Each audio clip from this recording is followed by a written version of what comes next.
I wish I had made a series out of it. I would have been able to explore Mr. Savarkar more. Hansal Mehta was rejected by every platform in India. People who violate your self-respect, your freedom, do not belong to any particular ideology, do not belong to any particular party. I hope you guys are also drinking espressos.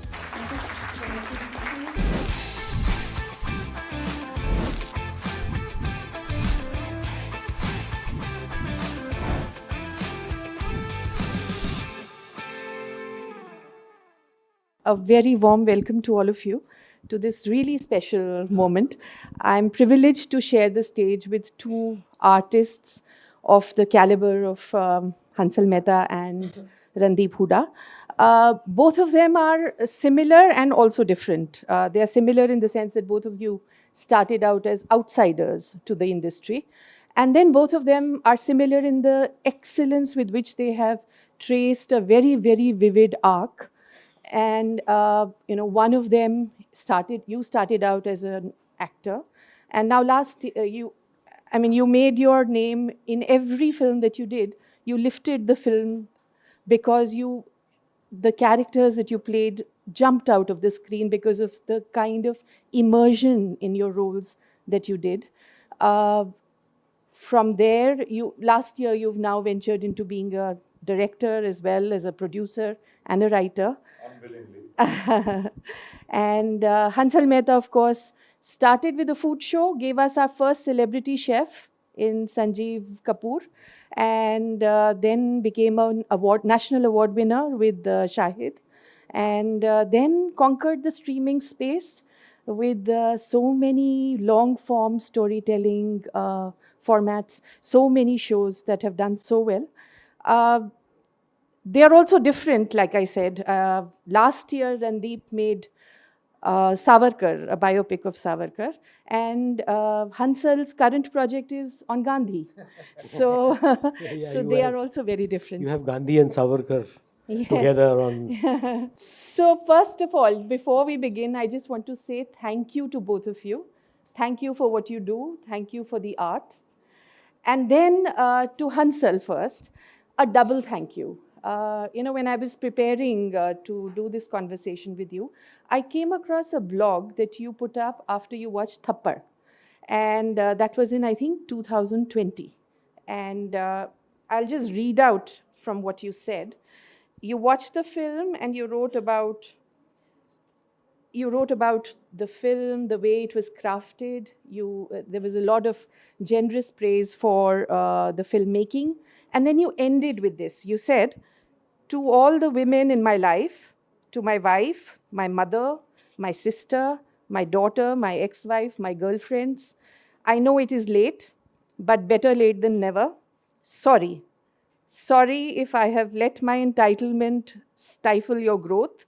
Sorry if I have let my patriarchal conditioning render me insensitive to your needs. Sorry if I have been an asshole. I want to ask you, why did you write that?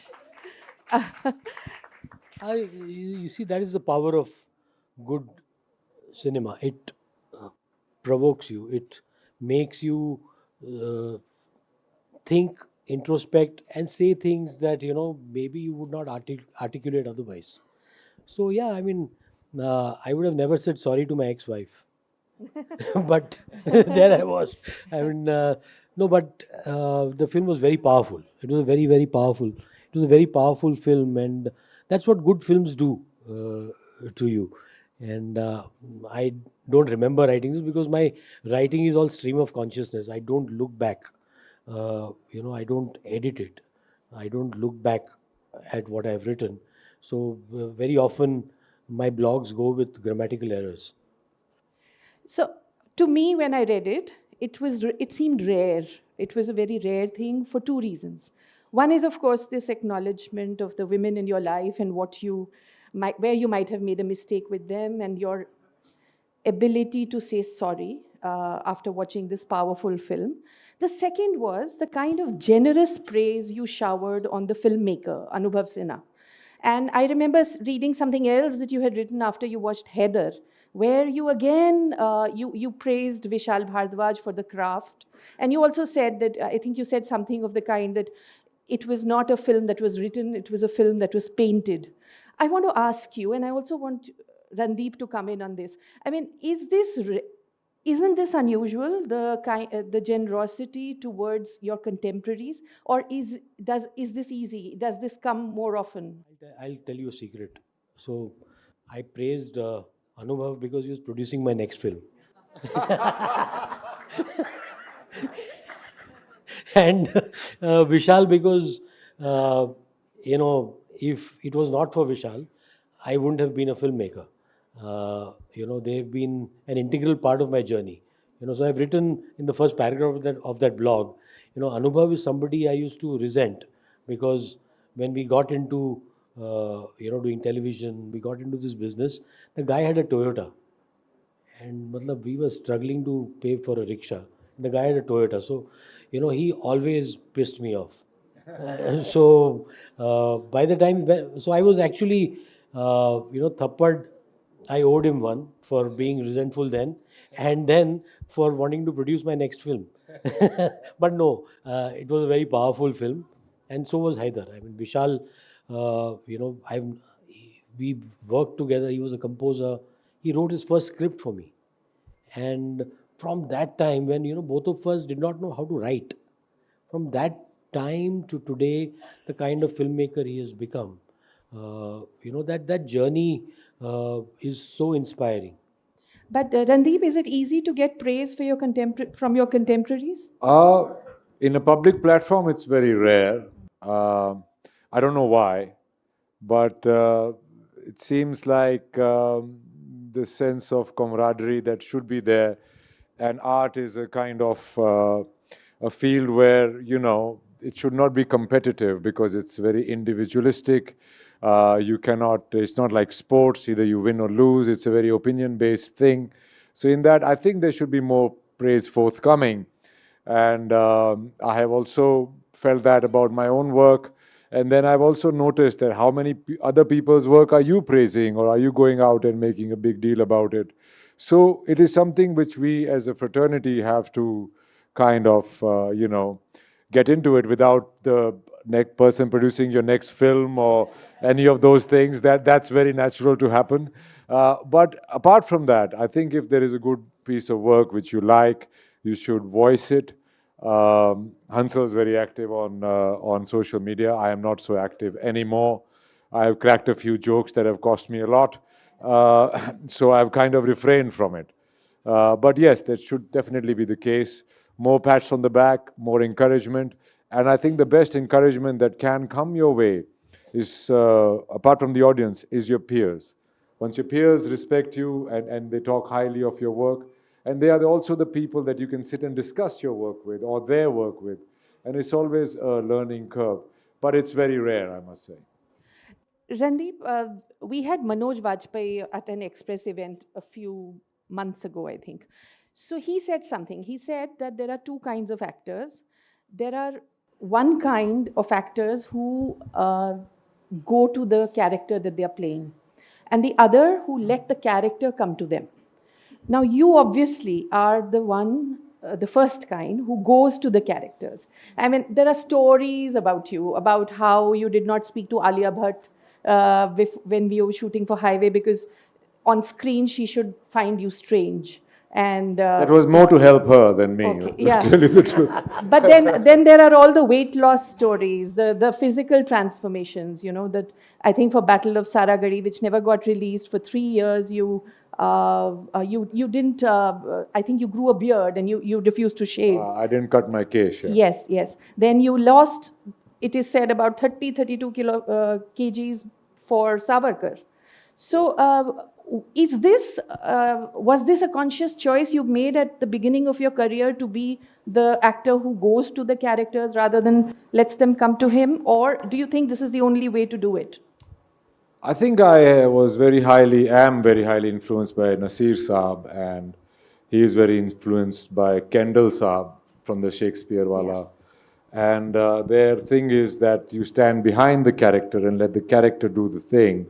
So imbibing that and somewhere my own personality, uh, I always wanted to do that kind of work. In fact, there used to be this channel called ETC in the beginning of 2000s, and I used to sit and watch the promos on that, and I said, I don't fit in any movie. So what am I going to do? So then Company came about, which was a fantastic film from Ram Gopal Varma, and I said maybe I could do that. And then I used to watch a lot of these Francois Truffaut and all these movies, and then when you go on to actual work, it's a different kind of work. So there was a lot of disparity in it. So there was a point of time where I decided that I'm going to do the work the way I enjoy it, the way I feel that I am actually putting some effort into it, putting myself into it. And it's not that I choose a role and say, Kiare, I'm going to method act this role or lose weight for this role. I get the role and then I realize, oh my God, I would go through that. It is an afterthought, really. But I feel certainly that to earn your bread, so to speak, or to earn your money, um, you're giving your heart and soul to it. So what happens is it's not just, I don't know these theoretical things where you go coming to the character or let the character come to you.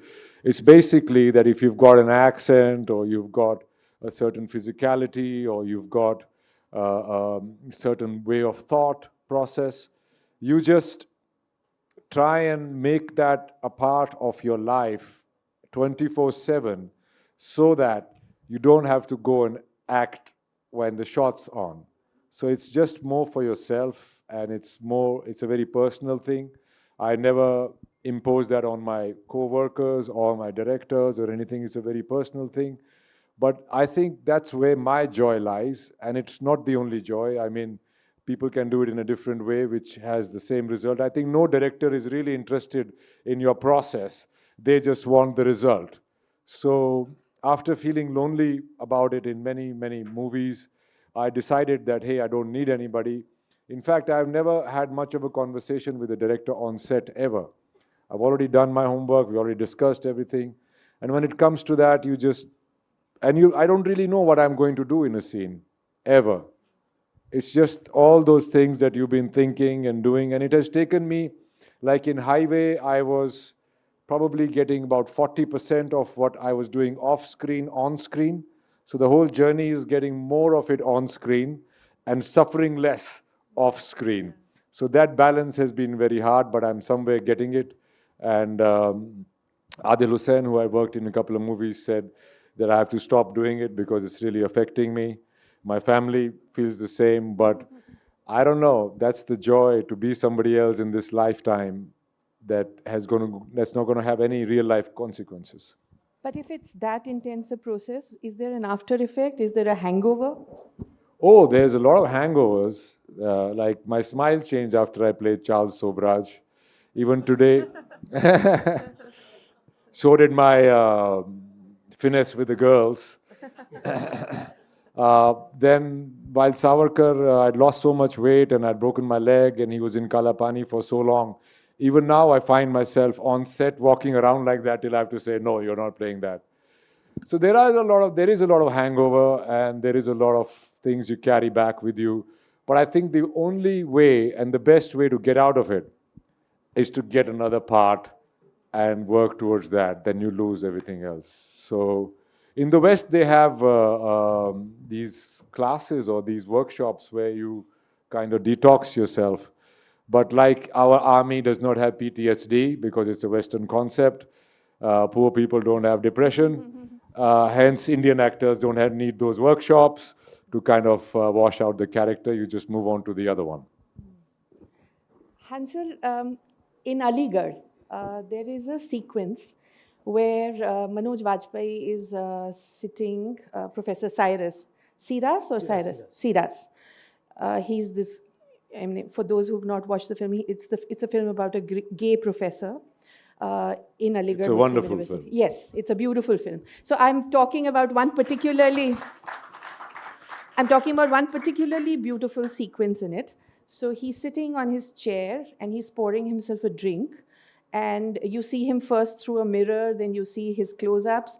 And there is the song, Lata's song playing in the background, Aapki Nazaron ne samjha, Pyar ke kabil mujhe. And he sings along for some parts that he probably remembers. Other places, he's silent and the camera is just on his face. I think there's also he's tapping his feet also.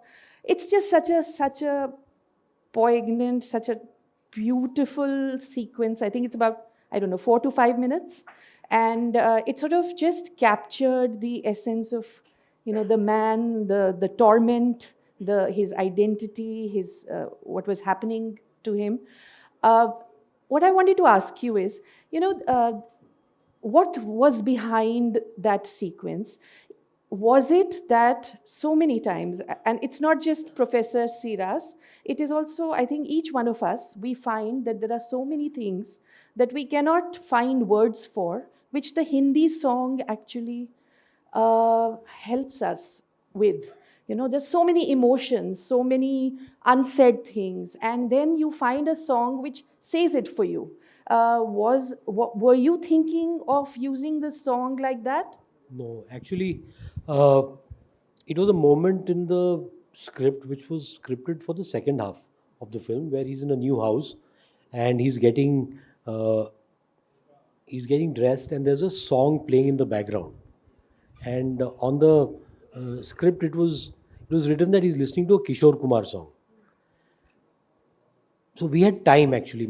So yeah, why did it have to be that song? No, so we had time, and so my assistant came. We have 2 hours before the shift ends. Do you want to do that? It's a small scene.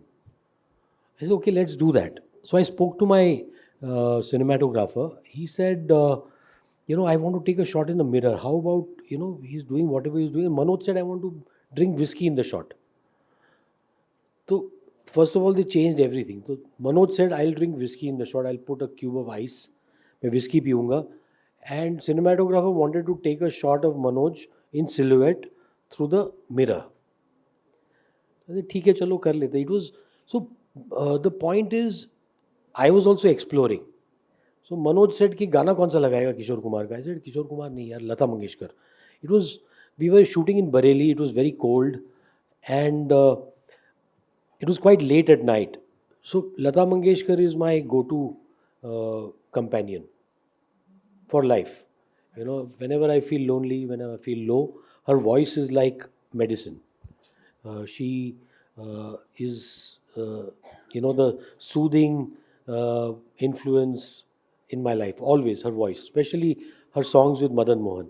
So I said, ये गाना लगाते फिर देखते हैं, because it was being produced by a studio. We had to.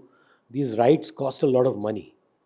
Lata Mangeshkar songs, Madan Mohan, and Saregama, they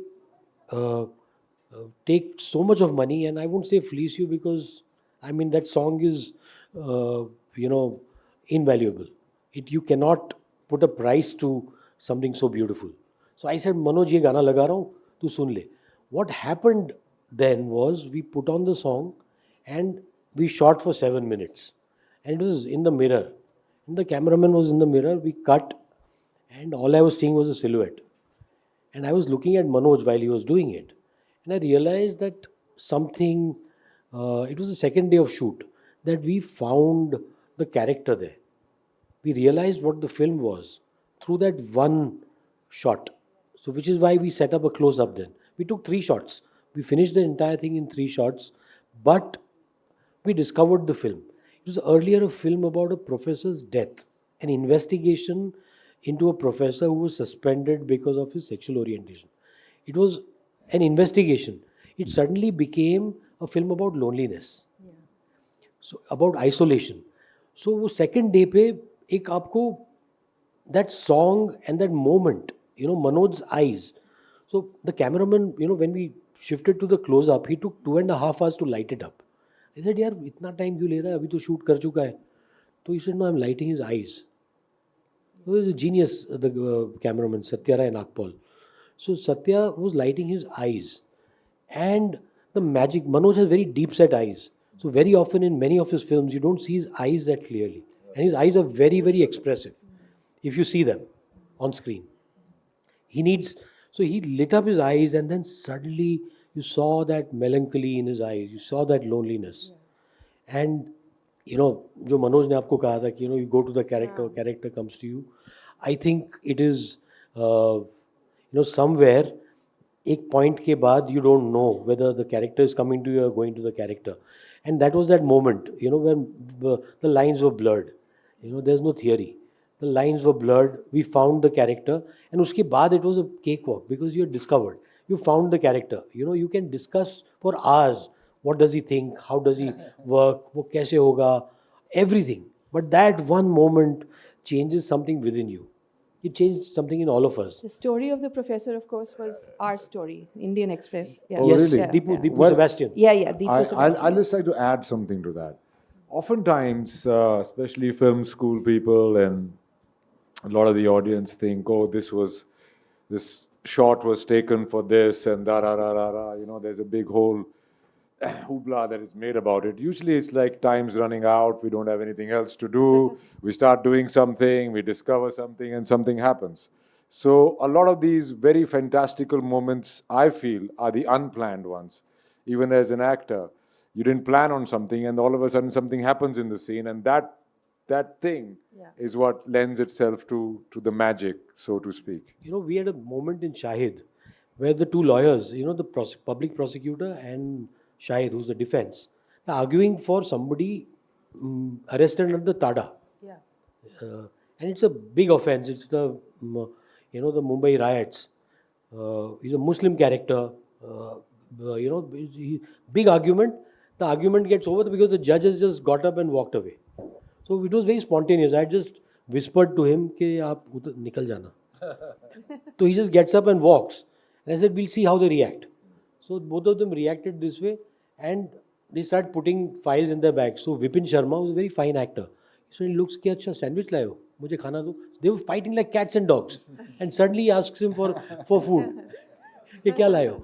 So you suddenly realize that, everything, ultimately, no matter how passionate you are, there's a professional element and there's a personal element which, gets blurred. You could be very intense when you see that person on the screen. Maybe when you say cut, things change. Maybe you'll just go unwind, start dancing, starts waltzing. So it's, that's the magic of filmmaking, that filmmaking is the best way of discovering the world, of discovering people, of, traveling the world without really having to travel. You said somewhere that craft is overrated. You said that, films like the two films that we just mentioned, Aligarh and Shahid, that these films don't come out of craft, they come out of, I think you said, love and freedom. So, do you still have the same love? But more importantly, do you still have the same freedom? Well, it's a very very broad topic, and That's a googly. I keep getting into trouble for my views. But we've had the Supreme Court telling us today about how freedom of expression is so important.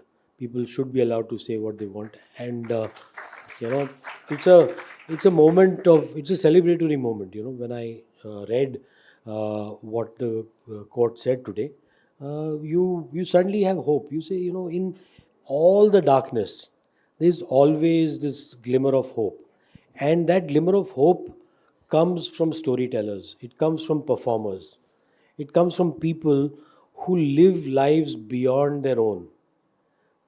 And I think freedom comes from that. It's the freedom that you feel, not the freedom that you're given.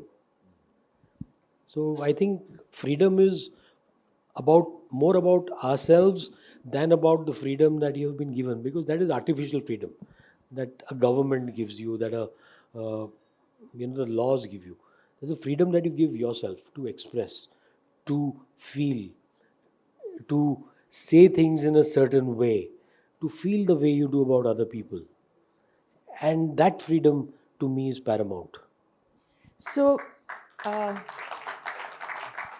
on the the recent controversy or the episode with Kunal Kamra, so the attack on him, you spoke up. You had a exchange with Kangana Ranaut also. But I'm not asking you about that. What I'm interested in is something else.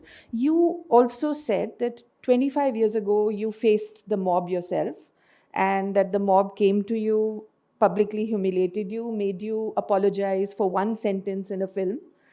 And what I want to ask you is about what you said after that. You said that that humiliation stayed with you, that it bruised your spirit, and that it made you a different kind of filmmaker, and that it took you a long time to reclaim your own freedom from that episode. This is something we don't hear about. There's an episode, there's a mob attack, and then we move on to the next one. What happens to the person who has been attacked, the filmmaker, the artist? How does it stay and linger on, this kind of targeting? Yeah, I mean, now these things have names, you know, PTSD, and there's a lot more information. At that time, the only medicine I knew was alcohol. But no, I mean, I was broken at that time. I was very broken because one, I had a film that had failed. And 4 weeks later, when you're dealing with financial losses, people enter your office, they vandalize the office, they paint your face black, and then they tell you कि कल आना माफ़ी मांगने. I said, और कितनी माफ़ी मांगू आपसे?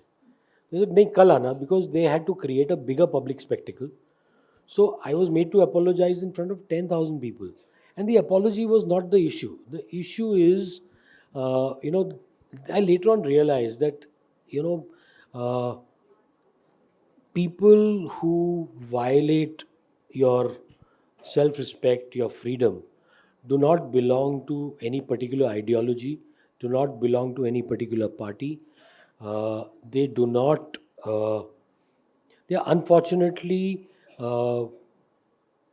surrounded, they are engulfed in the greed of power, and they are nameless, faceless cowards. It took me time to realize that I was not the coward. I was attacked by cowards. And the moment I realized that, I found my voice. But Aligarh was, no, Shahid was 2012, Aligarh was 2015. Would you be able to make an Aligarh and a Shahid today? Well, of course. Of course, it's, I don't, that, you see, that kind of restriction has been there. Shahid was made before 2014. It won a national award in 2014, the very year that the world claims that India changed. Yes, with every new establishment, there is change, positive, negative, whatever. But the state trying to control the narrative is not something new.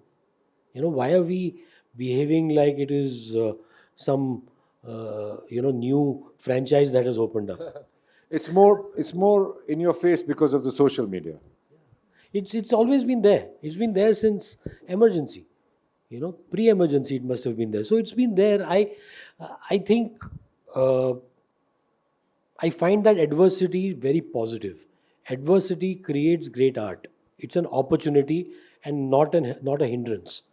The issue is that we see it as a hindrance. It is not a hindrance. I keep telling people, you will find newer ways to tell your stories. You will find newer ways to be critical.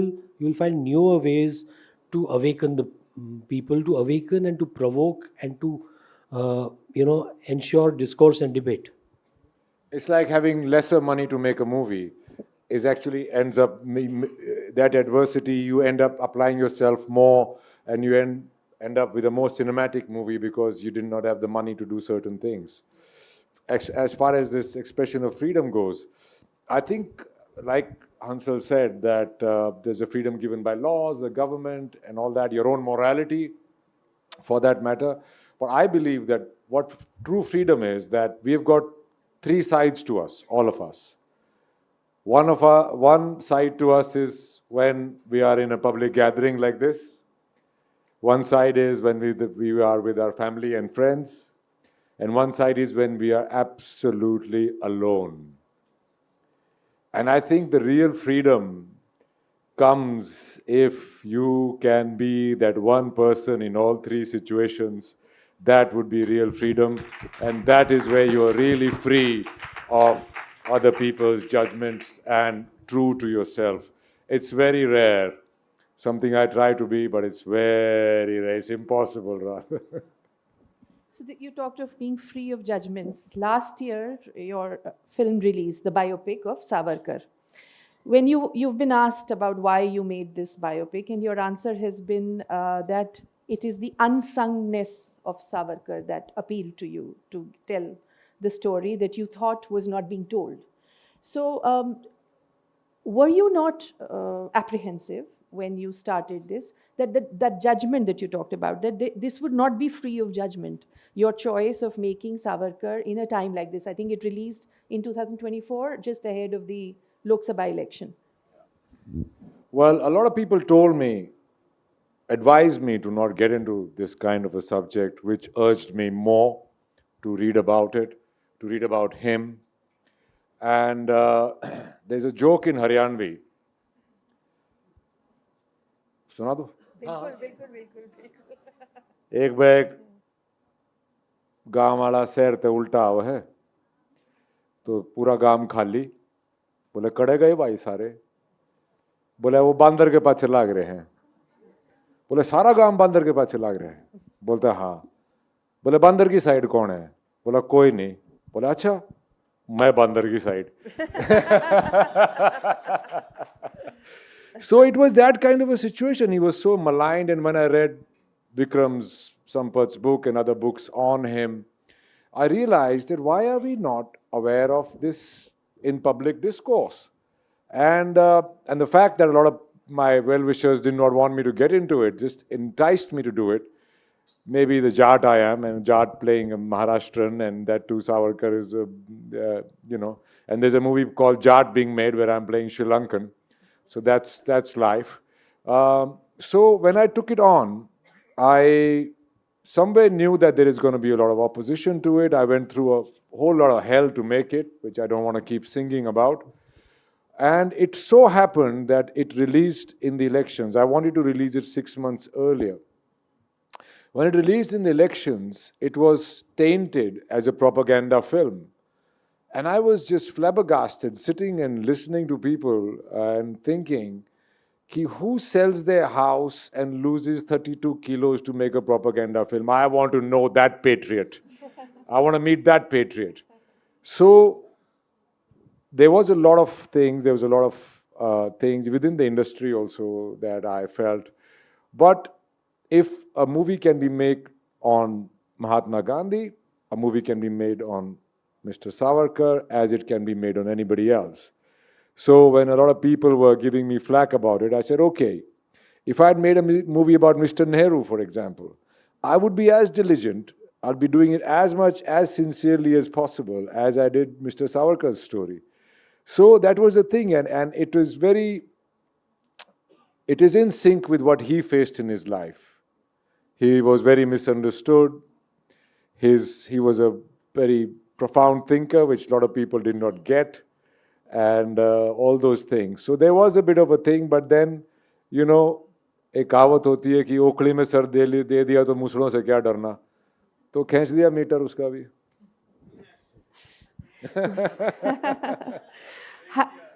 I made the film I wanted to make. I made the film that I understood. I made the film where I was angry about the fact that all of our freedom struggle is brought down to 2-3 names and only to non-violence, which was not the case. What it has done to the world, it has given a very napunsak image of India, which we are not.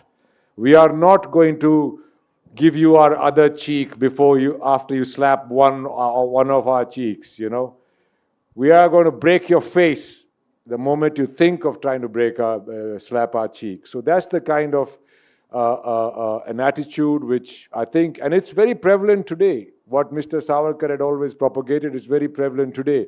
Today, we are not just a great power in the world just because of our diplomacy or our PR campaigns. We are a great power in the world because we are armed to the teeth. We are making our own weapons. You know, we are forced to reckon with, and that is what the opposing thought of Mr. Savarkar was to Mr. Gandhi's, let's say, or the whole Congress party, of being non-violence, and that's what is the key.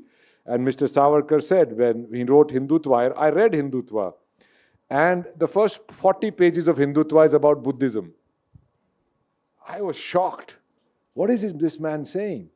So he believed that he also liked non-violence. He thought Buddha was the biggest apostle to walk this planet. But he said that the world is not full of green mountains, blue rivers, and pink flowers. There are people with red fangs ready to rip you out. So where is the caveat for self-defense in non-violence? And that was the whole thing. And keeping all these things in mind, I felt that I should take it upon myself to tell that story the best I could. And I gave it my all. And I also got a lot of appreciation, not just a lot of judgment over it. Absolutely. So Randeep felt he had to make Savarkar because it was the call of the moment, maybe the political moment we are in right now, or a larger social cultural moment that he feels we are in. Why are you making Gandhi? And also, Gandhi has been made so much. So what about Gandhi is it that... Not by Hansal. No, I also see my approach to characters is to not judge them. I look at the character's journey, and try to, because you see, everybody, my takeaway from a Savarkar, from a Gandhi would be different from his takeaway. And that is the beauty of art, that everybody interprets. A painting can be interpreted in 1,000 ways.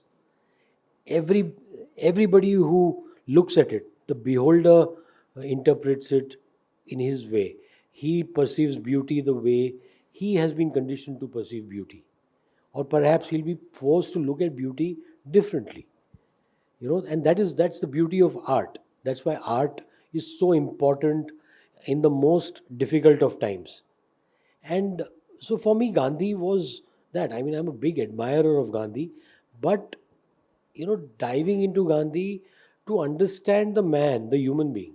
The problem is that we have our approach to biographies is to either make the person either a hagiography, or it is you are completely rubbishing the person. There's nothing. There's no. It's black or white.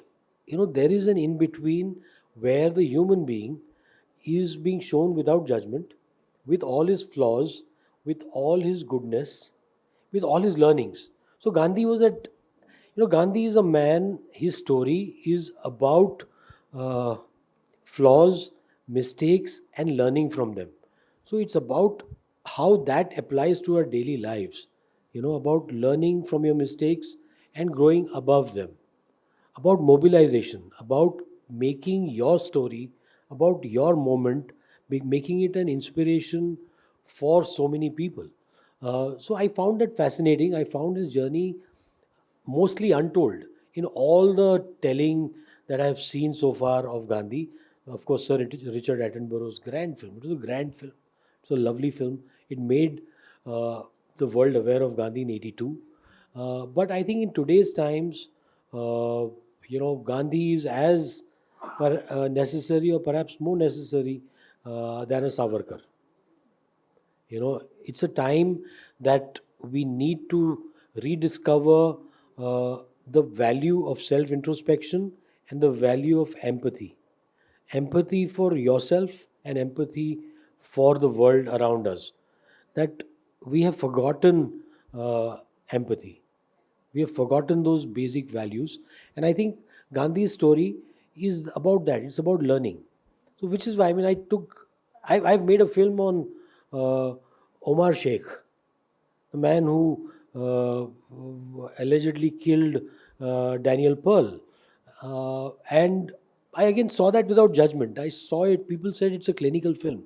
I said, yes, I don't want to sympathize with the guy. He's finally a butcherer. So I don't want to sympathize with him. At the same time, I don't want to paint him black. I want to see, understand. I want to get into the mind of a man who was responsible for some of the most heinous crimes of our modern times.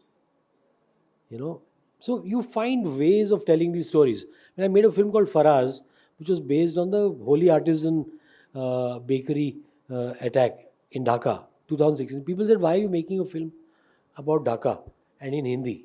I said, because it is not a film about that one attack. It is about the battle between the dangers of majoritarianism. I cannot tell that story in India about majoritarianism without being completely judged. But the moment I take another majoritarian country and talk about the conflict between two sections of the same majority, there's a possibility of thought, there's a possibility of discourse. The problem here is that before you even watch the film, you judge it. You judge it because you perceive its politics in a particular way, because you are fed the social media machinery feeds they feed shit to you and you become shit-headed. Sorry. I'm very glad that you're making a series out of Gandhi. A lot of people have told me about Savarkar because I was fighting for time in the movie. I had so much more to say about him. But I had this, where the project started from, where I was just an actor in it. And it came on to, by that time I had no decision on it. But because of the lengthy material and because of the complexities of how none of these historical characters were just one tone or one person. We are talking about 70, 60, at least, let's say from 1900s, like at least 47 years. Even I have evolved from 5 years ago. They must have evolved as they went along. The circumstances changed.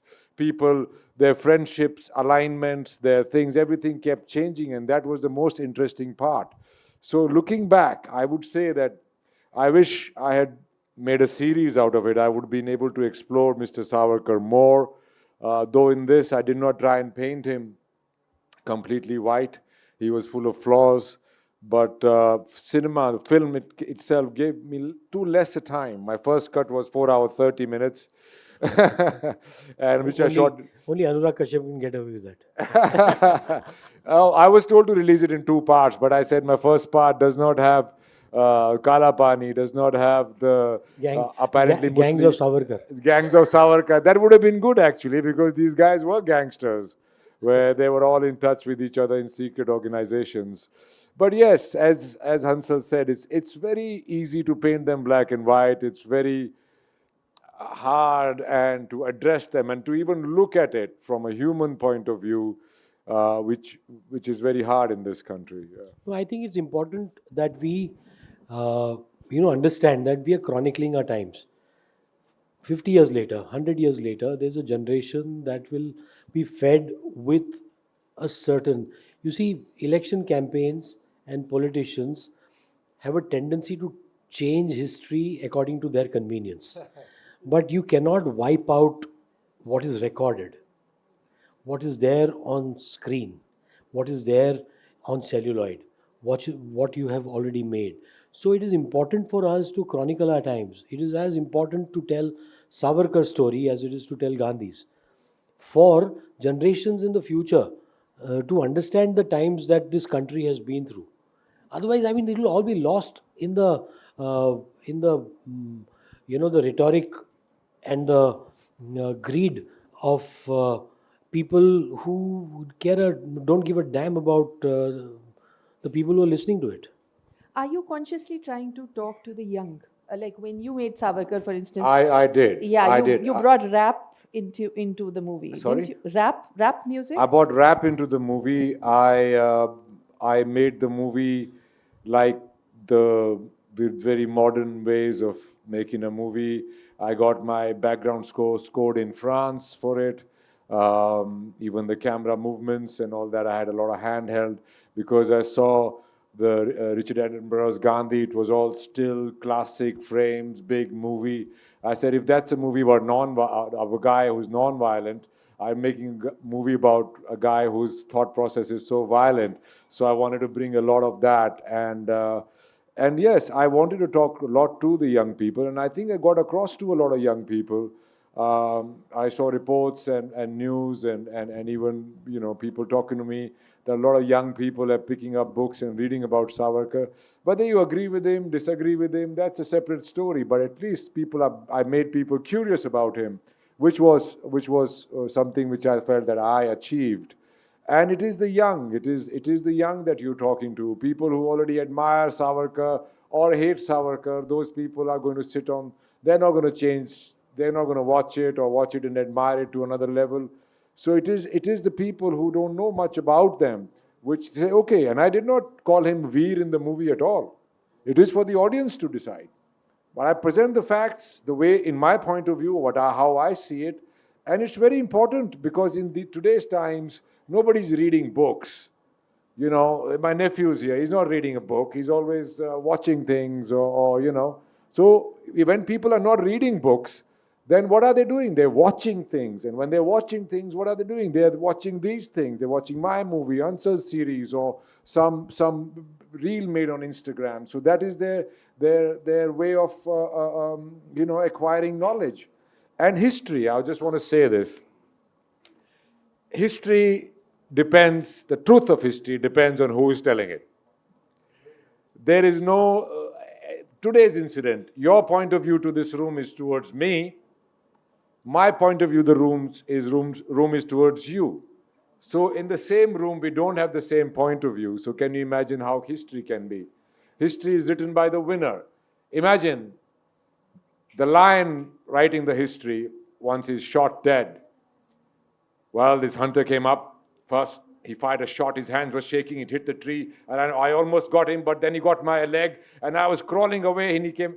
So it's a different history. And when the hunter writes it, well, I saw this beautiful lion. And he was standing there majestically. He was roaring at me, coming at me, and I just shot him. So it's the same incident. It depends on who's writing it. And history is usually written by the winner. So we should definitely look at other documents, other research, like I looked at the National Archives, I looked at a lot of British documents for another point of view at Savarkar, which was not presented to us. Similarly, but I don't know if everybody has this time or inclination to explore these things. So this chronicalization of history through pieces of work that we are both on opposing sides are involved in is probably going to be the fodder, as you say, for the future. So when you retell Gandhi, are you also keeping a young audience in mind? And if so, does that influence your storytelling? I think it's not just a young audience. You're talking to an audience that is global now, because when you're making a series, it is going to be streaming. It's streaming worldwide. So you're talking to a global audience. So you have to. The cinematic language has to keep up with the times. It has to, and ultimately, it has to be honest. I think it's about honesty, authenticity. It's about writing. And I mean, it's like Harshad Mehta's story was told in a particular way. Otherwise, who wants a financial thriller? A financial drama, actually. So it was, Harshad Mehta was rejected by every platform in India. They said, we don't want a financial drama. Some of them refused to even watch it. Sony Live took a gamble because they had very few shows. They took a gamble. And it's become that this the greatest pride of my life and also my Achilles heel, because wherever I go, I go to buy a car, and when I get the keys of the car, the scam music plays, and I tell them, listen, this is very inappropriate because this is scam. Are you scamming me? I'm paying money for this car. Are you bloody scamming me? So, but It was a great tune. It was a great tune. So I mean, we made. So I made Subhash Chandra Bose. I was show running it for Ekta Kapoor. And we made Bose Dead or Alive. Rajkumar Rao played Bose. And so we used, I felt, what do I do to make Bose come alive for a younger audience? So we used a filmmaker called Q, who made a film called Gandu, and who later on made a film called Garbage. So yeah, so no, he did not direct it. So Q gave the music for Bose. He's a very good. He's an underground rapper. He's a very good rapper, and his entire the soundtrack was Bengali rap, and it was very cool rap, And most of us did not understand Bengali, so I didn't realize that Q had added his own politics in it. But we were enjoying the music, and while Bose's story was unfolding, Subhash ke boja shakto, which means you don't know, none of you know Subhash, and it became such a cool tune. It's on Apple Music. Check it out, Subhash ke boja shakto. It is such a cool, and he collaborated with underground musicians from around the world for that track, and it became something that the younger audience, otherwise who cares about Subhash Chandra Bose? Who is Subhash? And that's what he told the younger audience. He said, Subhash ki boja, you don't know Subhash. He didn't call him Bose, he called him Subhash. When Shahid had come, there was Ship of Theseus, there was Lunchbox. So we all thought we are seeing... There was also Bhag Milkha Bhag. No, but that was a bigger film. We thought we are seeing the rise of the independent film. And usse pehle, like in cycles, this has happened. 70s and 80s mein, there was Mirch Masala, Manthan, there was Jaane Bhi Do Yaro, there was Ardh Satya. They all came together. So there are hopes that are raised that you now suddenly have the blossoming of independent cinema, and then those hopes are dashed. How would you? Why do you think this happens? Why does it not endure?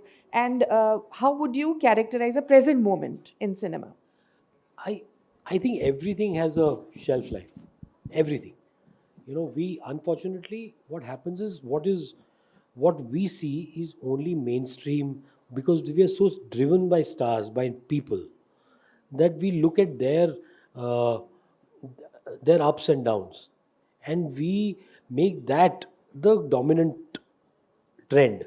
But everything, when you start telling similar stories, when you believe that what has worked is a formula, formulas will fail. For new formulas to emerge, for new why do independent films work? Why do good films work? Because they disrupt. Why does a Bahubali work? It disrupts your notions of what Indian cinema is capable of. Why did Lunchbox work? It disrupted your notions of the fact that your hero has to be young, virile. He can be a vulnerable Irfan Khan. He can be Sajan Fernandez, who's listening to songs from Sajan. He can be a Rajkumar Rao that nobody wanted to touch with a Bajpul, with whom I had to make a film for 35 lakhs. In the year that Bhag Milkha Bhag was made for perhaps 35 crores. So I think it's about, rediscovering the spirit and not the formula. It is the spirit of the moment. The same happened in the parallel cinema movement. Ankur, Manthan, Nishant, Shyam Benegal, Govind Nihalani, all pioneers. They made these films that also appeal to an audience. But the formula, it became a formula. People started making the same kind of films over and over again. And it failed. It died. Only for a new movement to emerge. No, but the current crisis, there is a sense of crisis and a sense of anxiety in both the movie and the streaming sectors. No, my question is, and I want both of you to come in on this, is it to do with the fact that we don't have the best storytellers are not coming forward, or is it that the gatekeepers are the problem, that these studio executives who actually are looking at data driven storytelling now and telling you where to put the climax and where to bring the star in? Is it the gatekeepers or is it the storytellers? Well, I think the gatekeepers are the storytellers, and we need to recognize that. And the moment we recognize that, we will reclaim our space. But you see, there's always been a crisis. Any logical person, any business minded person, if uh, they decide to get into films, they'll realize that it is the least profitable business of all. There are many other businesses where you can make much more money, but this is a business of passion. And the moment we recognize that, you see, why was that moment in 2013? It was a magical moment. That moment started with Khosla Ka Ghosla in 2005, 2006. Oi Lucky, Lucky Oi. All that was UTV. It was a passion of one man, Ronnie Screwvala, with his team, Siddharth Roy Kapoor, Vikas Bell, all of them together. I mean, championed a kind of cinema, and along with that, made a race, made mainstream and these films, and made them Spot work. Boy used to be there. UTV Spot Boy. They made it work. Now there's time for a new UTV to emerge. There's time for that because corporatization with it leads to this safety. Everyone wants to keep their jobs because the jobs are very precious. We are living in a country where there's a lot of joblessness. There's a lot of unemployment, and people who rule us don't admit it. But the released films are doing better than the new releases. Why is that? It's again, this is social media trend. One re-released film, two re-released films have done well. That doesn't mean everything is done well. You see, There are many films that have released that have not even seen the light of day in their second run. So that's Bhed Chal. Bhed I would bring it down to Bhed Chal. एकदम से एक चीज़ चलती है वैसी ही चीज़ें दोबारा बनने लग जाती हैं सबको वही बनाना है अभी सबको हॉरर कॉमेडी बनाना है स्त्री के बाद so I get a lot of these scripts I as an actor I use that as a barometer so there is a crisis going on because of many things I believe and a lot of them Hansal has pointed out but also there has become a very formulaic. yeah that one So that one, that's become a problem. And also, there's a lot of execution of film that's happening and not film making that's happening. We have isolated ourselves in the ivory tower a little, which some people might call Juhu Bandra syndrome. Though Hansal is also from Bandra, it's nothing against him. But there has been an isolation of, of being in the ivory tower for a lot of the industry, and they are now feeling that this is what the audience wants and this and that. So there's a lot of thing, and there's a little room for experimentation. And I think the experimentation is possible now on OTT platforms, though I think they're also looking for KT Galaxy kind of cinema because they want more audience, more subscriptions. So it's, as Hansal said, it's a business-driven thing, and there needs to be somebody who puts down their foot. Hopefully that's me, because I'm going to plant both of them, and try and do something experimental enough and in a space, or choosing a subject which is larger enough to connect to a larger amount of people, which is going to bring it back. That's why these South filmmakers, I'm doing a movie with a Telugu director and producer. They produce Pushpa 2 and all that, and their way of working is very different. And I was at my wit's end, but I really admire what they do.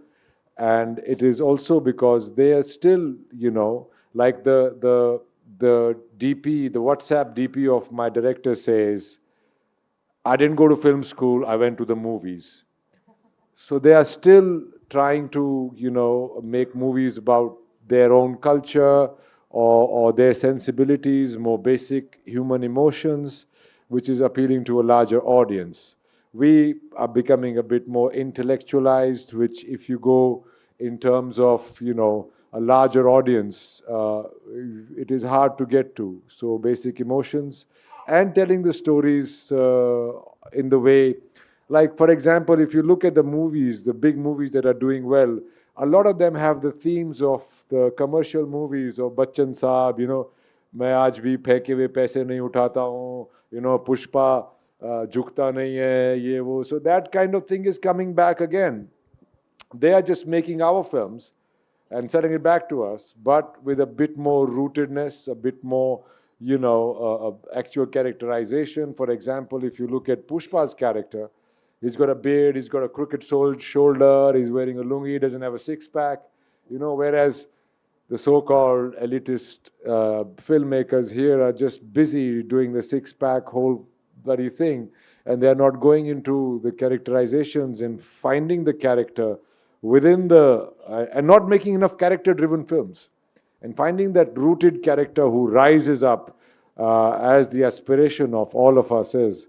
Like it's the poor want to see themselves represented in a larger-than-life way, and even the well-to-do people also romanticize that itself. So there's a bit of a disparity there, but people are not going to stop watching movies or watching OTT. It's going to be a constant thing. There will be a bit of a shuffle.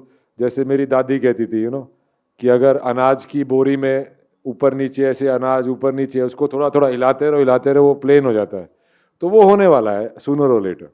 I think, it cannot be a one-way street. The audience also has to participate. Okay, the audience has to participate in ensuring that they get better entertainment, that they get better films. कि अगर आप नहीं जाओगे theatre तो हम बनाएंगे नहीं. मतलब अगर फॉर एग्जाम्पल अभी मैंने सुपर बॉयज़ ऑफ मालेगांव कुछ हफ्ते पहले देखी. It was a good film, very good film. लेकिन थिएटर में कुछ लोग थे ही नहीं, बहुत कम लोग थे. तो अगर आप जाओगे नहीं थिएटर में फिल्म देखने फिर कहोगे अच्छी फिल्में नहीं आती है, तो फिर अच्छी फिल्में बनेगी कैसे? So it's a two way street. I think that's the biggest truth. कि audiences and film makers, it's a tango. It takes two to tango. एक आदमी अकेला टैंगो नहीं कर सकता है. Actually, before we open it to the audience, one more question. So we talked earlier about, the mob. So the attack on Kamra. Does censorship of this kind, or self-censorship, because it also generates a self-censorship, does that also come in the way of better films?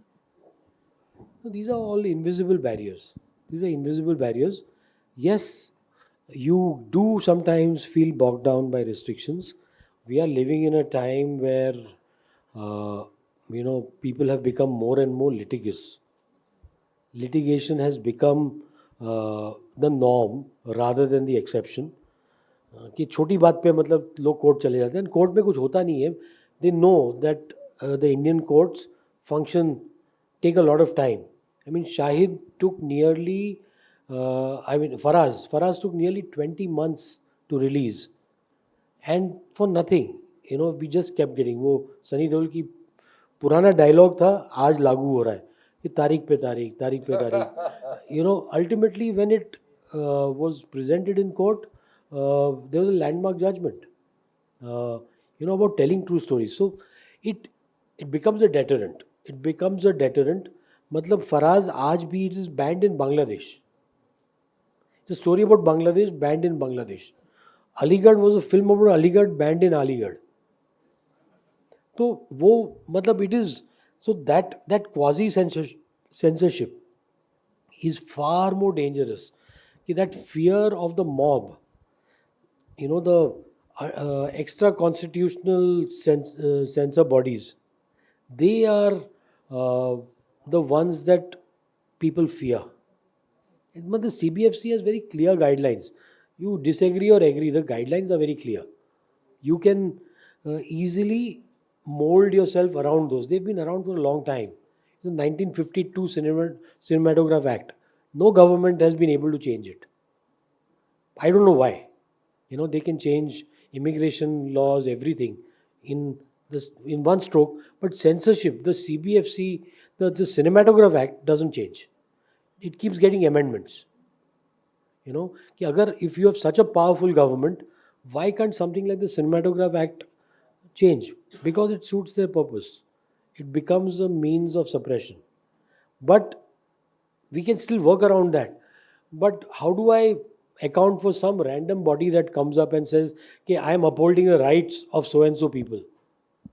It happened in my my movie Savarkar on Mr. Savarkar, there was they asked me for proof for everything. I had to take books, I had to take documents to them and show it to them and do everything. And one thing they objected on when the trailer came out, that Mr. Ambedkar was portrayed as too dark. That was the problem they had. And I said, and he's also Dark-skinned. dark-skinned.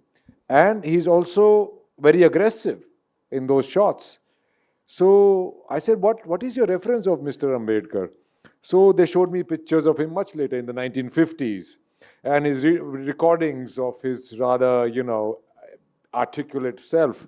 I said, I am not the person I am now, whether I was when I was 15, 20 years old. Same was with him. He was much darker. He was very aggressive. In fact, he was very aggressive towards Mr. Gandhi and some of his policies. So, and that was the scene when the Mopla riots happened, right? And that was the thing, because somebody somewhere did a demonstration and burned an effigy or did something, and now the censor board is scared of that. I said, but that's not the case. Though I complied and I changed those shots and did all that. But these are the kind of things, because of some unrecognized body somewhere just picks up a thing just to get attention for themselves, for their own political gain or for their power gain, and they make the ruckus. The normal people really do not have so much of normal people are not so offended. They only offended when they're faceless on social media, when 10 other people are saying things. But otherwise, normal people are not offended. Everybody understands. Everybody's got a life. Everybody's got a family. Everybody knows our culture. So it is just these, attention-seeking people that create more ruckus than anybody else. No, when I was attacked, 10,000 people came to watch my apology. And I kept asking them, which dialogue are you objecting to? Nobody knew the dialogue. Because किसी ने film देखी ही नहीं थी. बोले यार तुम टिकटें खरीद के फिल्म देख लो, मेरी तो फिल्म चल जाएगी. हाँ, मैंने बोला कि मतलब अगर इतने लोग देख लेते तो फिल्म चल जाती, और मतलब अगर आप कहते कि वो डायलॉग काट दो, मैं काट देता अगर इतने लोग देखने आने वाले थे. Nobody came to watch the damn film. So मतलब for me that is the satire, the irony of our setup. That the people who protest don't know what they are protesting about. Please raise your hands if you want to ask a question. Yeah, the lady. I was here. hoping someone would. And could you please take your name before you ask? Hi, Randeep. I'm Priya. I just wanted to ask you about your forthcoming role. How have you prepared, or how have you prepared for Ranatunga and Jaat? I'm sure everybody wants to know. Going to the gym, going 10 degrees darker, wearing a wig, and just chewing up some scenery. That's about it. There's not very preparation heavy role, though it looks like it just because I'm doing it. But, it wasn't such preparational heavy. In fact, this was one of the films where I said I was a bit of a robot, really. I was not really so involved in it. But it's come out to good effect. Thank you very much. Mike, There's Mike. a lady Hello. here, there's a lady here. Hi, this is Mani here. Head the business with excellence. Wonderful. Thank you so much, SV and Randeep. You rock. And so do Mehta. I actually, मैं ज़्यादा movies नहीं देखता, but I actually liked your role in Sultan. You were the coach, right? Right. Thank you. So, that's something very powerful, because we have spoken about a lot of things, but actually the role of coach is very different. So as corporate leader, I think I firmly believe a coach should be very good. So you played I was telling my wife, Deepika, so that you actually, I don't not remember other movies, but that role you played actually very well, because he inspired Sultan to actually be the real Sultan, which inspires all of us. Thank you very much. It was a 5-day role. I don't know how many minutes it was on screen. It was very short time. I was actually shooting for Sarbjit at that time, and I'd finished the weight loss portions and I was trying to gain weight. And yeah, I had no idea that it will be of any consequence, but I'm glad that it has traveled, that small role has spoken to people. Thank you very much. Good evening, sir. My question is for Hansal, sir. So, you're one of the most celebrated directors our country has. Am I? I am, of course, you are. So, my question is whether, actually, I'm curious about your take on how, whether it's Alabadia or Samir Raina's satire, Kamra's parody, how does it take a disrespectful turn in our country? Like Veerdas is going to the States, he's performing very well, doing very well. The audience is taking it very well indeed. Why does it not happen here? I'm going to try not to get into trouble. Right. Uh, Stop the mob. but I think, if you look at it, a joke is either funny or it's unfunny. And that's about it. Treat a joke as a joke. Treat satire as satire. The satire might work, it might not work. And treat it that way. I mean, everybody has a right to, there are more terrible films made than good films. They release, they go away. But what happens with satire, what happens on social media is that, poor jokes and good jokes get amplified. Sometimes the poor jokes become a medium of benefit to distract the larger population from what is really happening around us. So, we should not allow, as people, as citizens, we should not allow the narrative to be diverted from our day-to-day needs, from our day-to-day requirements.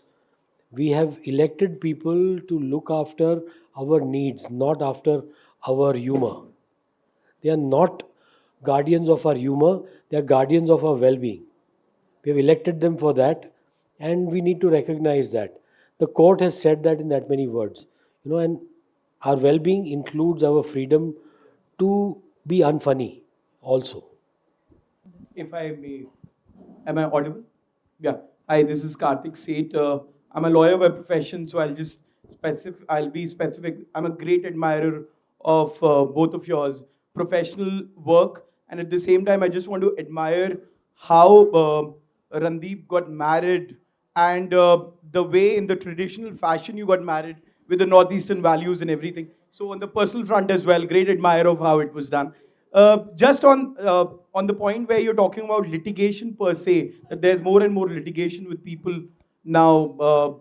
Mr. Mehta is speaking about that. You made a great film about law and lawyers in Shahid per se, but do you think, would you know any lawyers who would be like Shahid at this point of time? And do you think that kind of like daring and in the profession still exists, especially in Delhi circles per se? Thank you. Well, there are people, there are lawyers, but I mean, nobody wants to end up like Shahid. You don't want to be shot dead. So there is a price that he had to pay, and nobody wants to pay that price. But yes, there are. I mean, Faraaz, the case was fought, argued in the Delhi High Court by Saurabh Kripal, who himself is, one of the persons who is at the forefront of, gay rights. I mean, whose own appointment as a judge has been stalled perhaps because of his social orientation. I mean, it's a very tricky, slippery slope, and I still believe. I've always said that the only thing that keeps our country alive and that separates our country from a country like Pakistan is the judiciary, because politics and police are the same in both countries. The judiciary in India is still, there's a level of freedom. It takes time. So Shahid, there was a dialogue कि वक्त लगता है पर हो जाता है. At least Hindustan में वक्त लगता है पर हो जाता है, पाकिस्तान में होता ही नहीं है. Hi. Hello, everyone. Sabha. The first thing I'd like to say is that it's such a wonderful evening because Gandhi and Savarkar can both be on the same platform and celebrate each other and not just tolerate That should be each the other. case. You should hear both sides of the Exactly, stories and you exactly. choose one. Yeah. So, for you, sir, I have a question. What about Gandhi would you like to add to today's world, in your upcoming movie? And I had a question for you, but I was a little distracted by your good looks, so घूंघट करना पड़ेगा.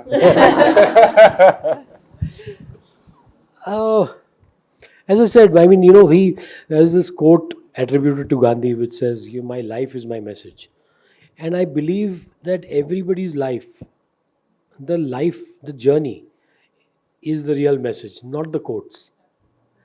And I believe there are learnings to take from people's lives, their mistakes, their flaws, from their victories, from their failures. I think every tale that we tell is a cautionary tale. Harshad Mehta, for example. I mean, Gandhi कहाँ बहुत दूर की बात है. Harshad Mehta is a cautionary tale. Did we learn from that? No, we created other bulls. We failed again. The markets fell. So everything is a cautionary. I think these stories are cautionary tales. The history is a cautionary tale because they say that those who do not know history are condemned to repeat it, and which is why the stories we tell determine our future generations. There is a lady who's been wanting to ask a question. She's got a mic now. Sorry, ma'am. You've been raising your hand for a while. I noticed that. My name is Neelima Dalmia Adhar. As the author of a book called The Secret Diary of Kasturba, I have done intense research about the woman who had to deal with the ordinariness of the extraordinary man. Oh, God.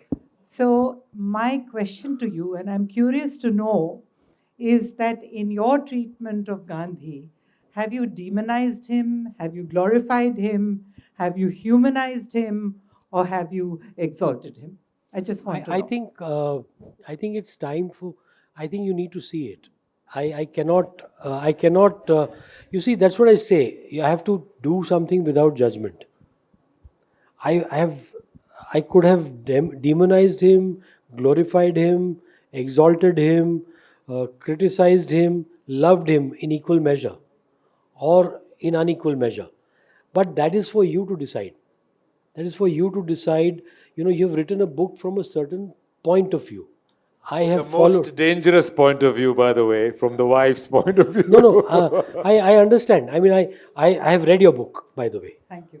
I have read your book, and it is very enlightening to read it. So I think every point of view needs to be told, needs to be narrated, and I can only tell you that when it is out, do watch it, and then we can talk. Something that is really I have spoken. मतलब मैंने कभी syllabus की बाहर की exam दी नहीं है. मैं मतलब एक्सेप्ट द IIT एंट्रेंस वो ऑलवेज आउट ऑफ सिलेबस थी एंड मैं हमेशा फेल हो गया. तो ये सिलेबस के बाहर का थोड़ा सवाल है. I am contractually bound not to speak about Gandhi until. But this is the watch it sales pitch by Hansal Mehta. Yeah, until it is available on a platform for streaming. But आप देखिए. I mean, I'm sure you will be happy. Thank you.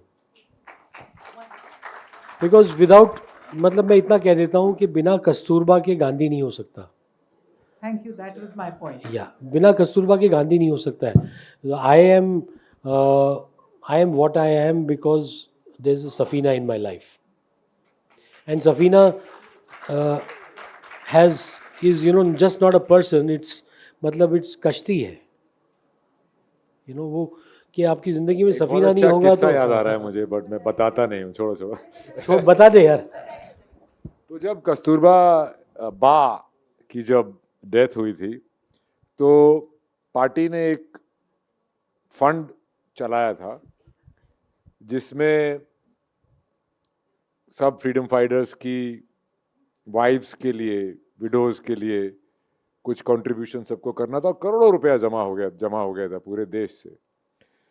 तो उसको देख के सावरकर जी बोले कि उन्होंने पहले तो गांधी जी को चिट्ठी लिखी कि भाई बहुत बुरा हुआ सुन के, I hope you are okay, पर एटलीस्ट तुम्हारे साथ तो रही पूरी उम्र। वो अपने पॉइंट ऑफ व्यू से बोल रहे थे। तो उसके बाद उन्होंने प्रेस में स्टेटमेंट दे दी कि ये बा के चक्कर में पार्टी फंड इकट्ठा किया जा रहा है। तो उनकी वाइफ ने, सावरकर जी की वाइफ ने बोला ये बात तुम 6 महीने बाद भी बोल सकते थे, अभी बोलने की क्या जरूरत थी। So this was the difference fundamentally between the two men, which I just because Ba thing came up, I just ended. Hi, my name is Ritika. I work with the Indian Express. My question is for you, Hansal ji. The moment that Vandita mentioned when the mob came after you, she also mentioned that you'd possibly said it in an interview or a tweet that it changed you as a filmmaker. Could you tell us a little bit more about that? How did it change you as a filmmaker? What effect did it have on your filmmaking process? Well, for one, you see, I had made a film, Dil Pe Mat Le Yaar. The film in question was a film about the migrants, about the outsiders, जिसको हम कहते हैं, you know, the invisible people, the unseen in a city. कि जो मतलब आप गाड़ी चलाते हो, एक बड़े शहर में आप गाड़ी चलाते हो, you see people on the side, मतलब वैसे घुटने पे बैठे हुए, काम ढूंढ रहे, दिहाड़ी ढूंढ रहे. They are the invisible unseen जो शहर चलाते हैं लेकिन आपके शहर में देखे नहीं जाते. उन पर वो कहानी उन पर थी कि यू नो वो उन पे क्या बीतती है. I try to tell that story.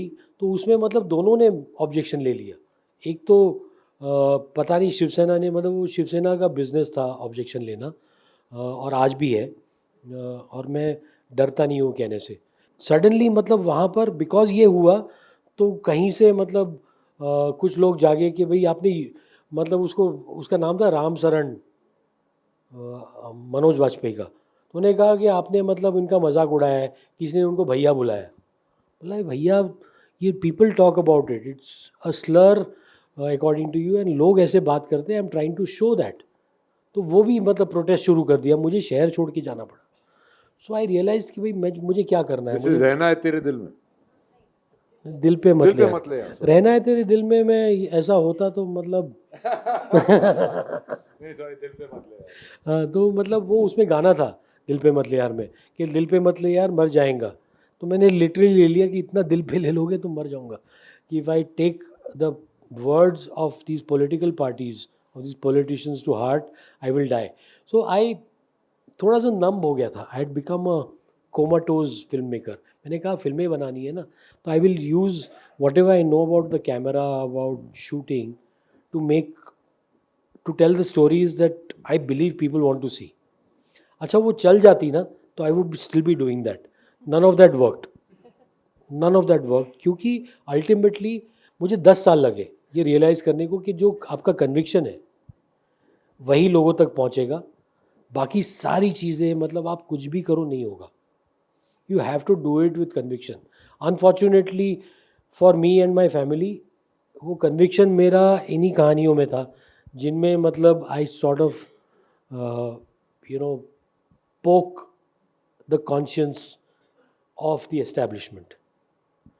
तो मैंने कहानी उन्हीं कहानियों को कहना शुरू किया, विच शायद वो दौर दोबारा शुरू हुआ. एंड ठीक है, आई हैव नो रिग्रेट्स कि अब मर जाएगा तो भी क्या होगा. अभी आपने बोला कि आप शिवसेना से नहीं डरते हैं, आप कंगना रनौत से डरते हैं क्या? Because you keep getting into run-ins with her. No, I'm very fond of her. मैं आपको सच बताता हूँ, I'm very fond of her. मतलब I cannot describe, जब camera, when you put the camera loves her, when you switch on, and मतलब अभी भी, मतलब outside the Lok Sabha also the camera loves her. कि when you switch on the camera, what she does, even I don't think she's aware of what magic she can create in front of the camera. We did not get along. हमारी नहीं बनी. होता है, मतलब I did not get along with my ex-wife also, but she was perhaps a better person than me. तो it's not a judgment on the other person. हम लोग लड़ते रहते हैं, but I think I'm very fond of her. Honestly, very fond of her. The process of making the film that I did with her was not very good. And कई बार वो process रह जाता है आपके पास, फिल्म नहीं रहती है, process रह जाता है. प्रोसेस इसलिए रह गया कि कर्ज मुझ पर आया था. I had to pay off a lot of money, lot of debts, and it was a bit of a painful journey paying off those debts. Sorry, subjective है, मतलब लॉट ऑफ पीपल, मतलब हर fans tell me it's the best film you have made. Thank you so much.